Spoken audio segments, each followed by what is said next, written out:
Good morning students. मैं मोहन राव, आपका cost accounting का टीचर। मैं आज आप लोगों को कॉस्ट अकाउंटिंग के बारे में बताने वाला हूँ। कॉस्ट अकाउंटिंग है क्या। आज हमारा डे 1 है क्लास का। ठीक है, क्लास 1 है कॉस्ट अकाउंटिंग का।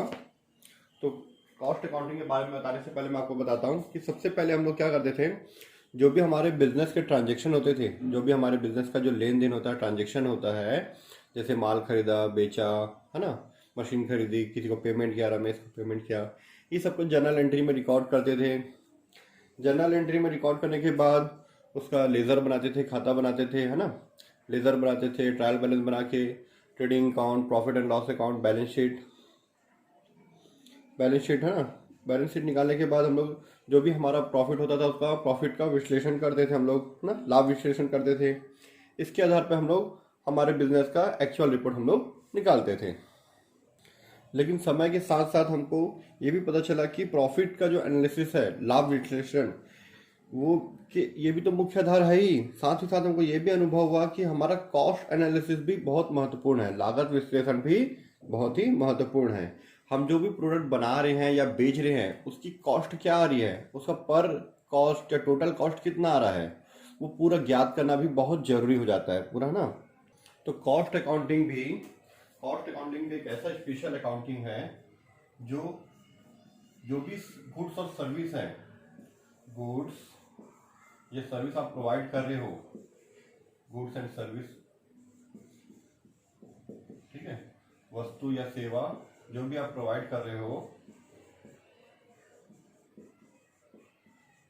वस्तु या सेवाएं जो भी आप दे रहे हो, है ना, प्रोवाइड करा रहे हो, दे रहे हो, उसका टोटल कॉस्ट कितना आ रहा है। जैसे मान के चलो आज हम लोग प्रोडक्शन किए, हम लोग उत्पादन कर रहे हैं, ठीक है, आज हम लोग 1 लाख यूनिट बनाए हैं, तो 1 लाख यूनिट का टोटल कॉस्ट कितना आ रहा है, ठीक है। एक पीस का कॉस्ट कितना आ रहा है उसको बोलते हैं cost per unit. Cost per unit कितना आ रहा है, ठीक है। कुल लागत कितना आ रहा है, 1 लाख यूनिट बनाने का कुल लागत कितना आ रहा है, उसमें 1 यूनिट का खर्चा कितना आ रहा है, ये सब भी ज्ञात करना बहुत जरूरी है, जिसके हिसाब से हम लोग लाभ का विश्लेषण कर। अगर हमारा प्रॉफिट कम आ रहा है, ये लगता है कि दूसरे से कंपेयर करते हैं, दूसरे बिजनेस से, तो वहां से हमारा प्रॉफिट कम हो रहा है, उसका ज़्यादा हो रहा है, ये हमको लगता है कि हमारा प्रॉफिट उसको बढ़ाया जा सकता है, तो किस तरीके से बढ़ाना है। तो सबसे पहले हम लोग कॉस्ट पे ध्यान देते हैं कि कॉस्ट पे अगर कंट्रोल करें, कॉस्ट का एनालिसिस करके उसे कंट्रोल करें, लागत का विश्लेषण करके उस पर नियंत्रण किया जाए। अगर हम लोग पर कॉस्ट पर यूनिट या टोटल कॉस्ट अगर कम कर सकें, जितना हमारा कॉस्ट कम होगा उतना ही ज़्यादा हमारा प्रॉफिट बढ़ेगा। एक बिजनेस का टारगेट तो वही होता है ना, एक ऑब्जेक्ट वही होता है कि ज़्यादा से ज़्यादा प्रॉफिट कमाना, है ना। तो प्रोडक्ट की कॉस्ट एनालिसिस करना, कंट्रोल करना ही हमारा कॉस्ट अकाउंटिंग में होता है, ठीक है, लागत लेखांकन में किया जाता है, ठीक है। कॉस्ट एनालिसिस और आपका कॉस्ट एनालिसिस मतलब होता है लागत विश्लेषण करना, उस पर कंट्रोल करना, लागत नियंत्रण करना। ये हम लोग लागत लेखांकन में पढ़ेंगे, कॉस्ट अकाउंटिंग में हम लोग पढ़ेंगे। इसके डिफरेंट चैप्टर्स हैं, वो मैं आपको बताऊंगा उसको धीरे से। पहले आपको मैं थोड़ा सा कॉस्ट अकाउंटिंग के बारे में और जानकारी देता हूँ। कॉस्ट अकाउंटिंग का जो अर्थ दिया हुआ है, पहले मैं आप लोगों को इंग्लिश में बताता हूँ, उसका जो मीनिंग है वो बताता हूँ। मीनिंग के अंतर्गत आता है, ठीक है। कॉस्ट अकाउंटिंग का मीनिंग लागत लेखांकन का अर्थ होता है, ठीक है। एक बार मैं बुक के अकॉर्डिंग आप लोगों को बता देता हूँ शॉर्ट में। बुक में लिखा हुआ, पहले इंग्लिश में बताता हूँ क्या लिखा हुआ है। Cost accounting is a specialized branch of general accounting in which detailed and systematic information related to cost of goods or service are maintained in such a way as to obtain detailed information about total and per unit cost। जो कहता है ना cost per unit, है ना, total cost, cost per unit वही है, per unit cost. And guidance for the analysis and control of cost, guidance and control of cost, some of definition, ये हमारा मीनिंग दिया हुआ है, ठीक है। इंग्लिश में बताया मैं आपको, आप लोगों को हिंदी में बताता हूँ उसका क्या दिया हुआ है हिंदी में। आप लोगों के पास बुक होगा तो देख लीजिएगा, मैं हिंदी में आपको एक बार एक्सप्लेन कर देता हूँ।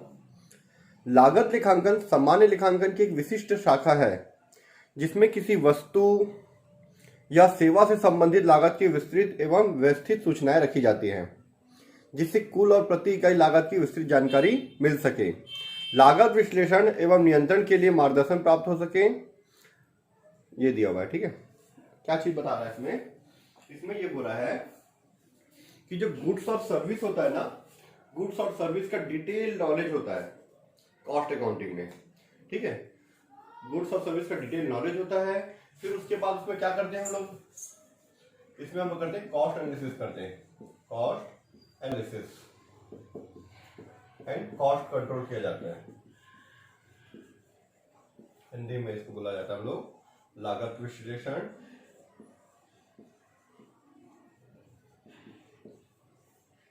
व लागत नियंत्रण।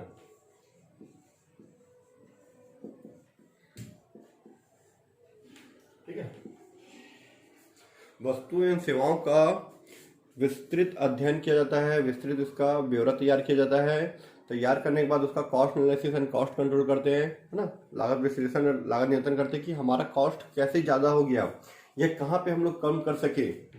हमारे खर्चे जितने से जितना कम होगा उतना ही हमारा प्रॉफिट बढ़ेगा, उतना ही हमारा बिजनेस एक्सपांड होगा, फायदा होगा हमको, ठीक है, विस्तृत होगा।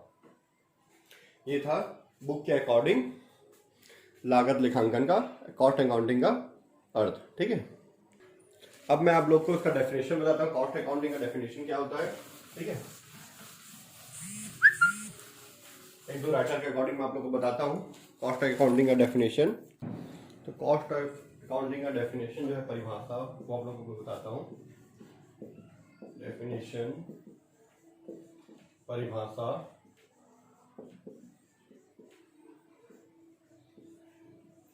परिभाषा जो है हमारा किसी प्रोफेसर या किसी ऑर्गेनाइजेशन के द्वारा दिया जाता है। तो सबसे पहले इसको दिया ICMA लंदन के अकॉर्डिंग, ICMA लंदन के according.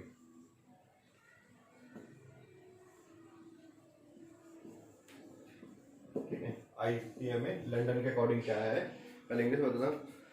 Cost accounting is the technique and process, cost accounting is the technique and process of ascertainment of cost. Hindi में मैं आपको बताता हूँ, ICMA लंदन के अनुसार लागत ज्ञात करने की तकनीक और प्रक्रिया को लागत लेखांकन कहते हैं।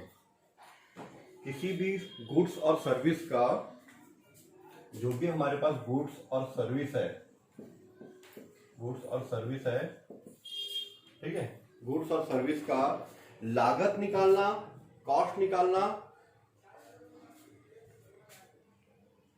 लागत निकालने की जो तकनीक व प्रक्रिया, जो टेक्निक और प्रोसेस है कॉस्ट निकालने का, वही हमारा क्या कहलाता है, लागत लेखांकन कहलाता है। ICMA लंदन के अनुसार क्या बोल रहा है कि किसी भी गुड्स और सर्विस का जो कॉस्ट निकालने का जो प्रोसेस और टेक्निक जो होता है, वो हमारा कॉस्ट अकाउंटिंग कहलाता है। जैसे है LB डिक्सी के अकॉर्डिंग, ये फर्स्ट था, सेकंड LB डिक्सी के अकॉर्डिंग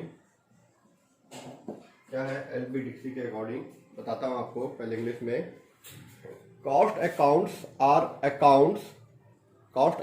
अकाउंट्स सप्लीमेंट्री और subsidiary to financial accounts and are compiled for the purpose of giving additional information as to the detailed cost of working of an undertaking or any particular section thereof।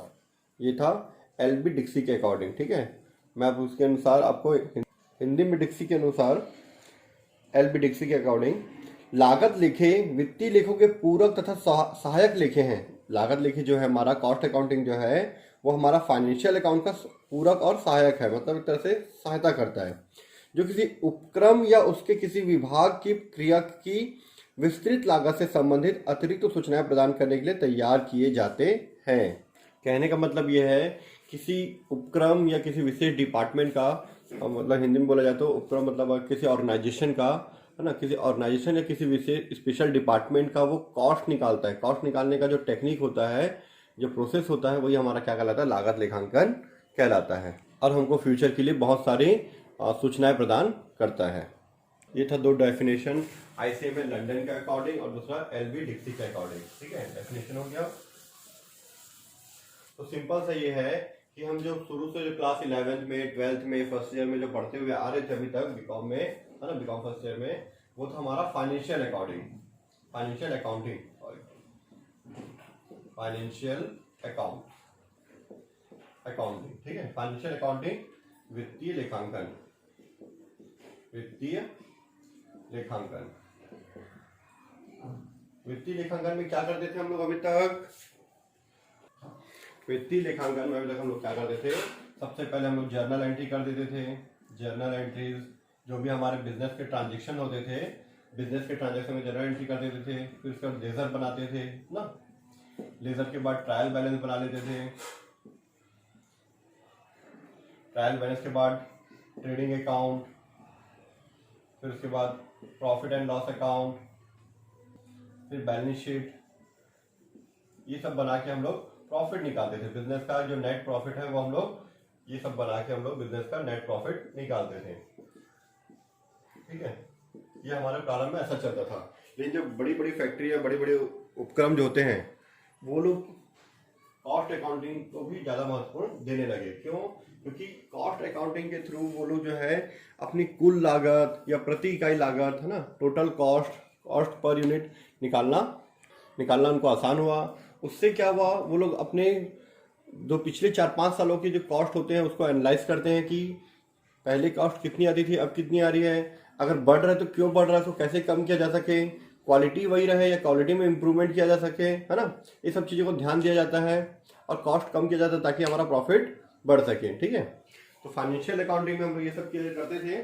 और उसके बाद हम लोग अब हम लोग second year में जो है कॉस्ट अकाउंटिंग के बारे में डिटेल में, इसके बारे में हम लोग कुछ चैप्टर्स पढ़ेंगे जिसमें हमको कॉस्ट अकाउंटिंग के अलग अलग डिपार्टमेंट हिसाब से कैसे कैसे उसको कॉस्ट निकाला जाता है, per unit cost, total cost, ये हम लोग डिटेल में इसका स्टडी करने वाले हैं। तो अगली क्लास में मैं आपको इसकी कैरेक्टरिस्टिक, विशेषताएं, स्कोप, क्षेत्र, है ना, और जो भी इसकी क्या क्या चीज़ें, नोट्स हैं, कुछ क्या इंपॉर्टेंस है इसकी, मैं आपको डिटेल में बताऊंगा अगली क्लास में। ठीक है, आज के लिए केवल इतना ही, मिलते हैं फिर अगली क्लास में हम लोग।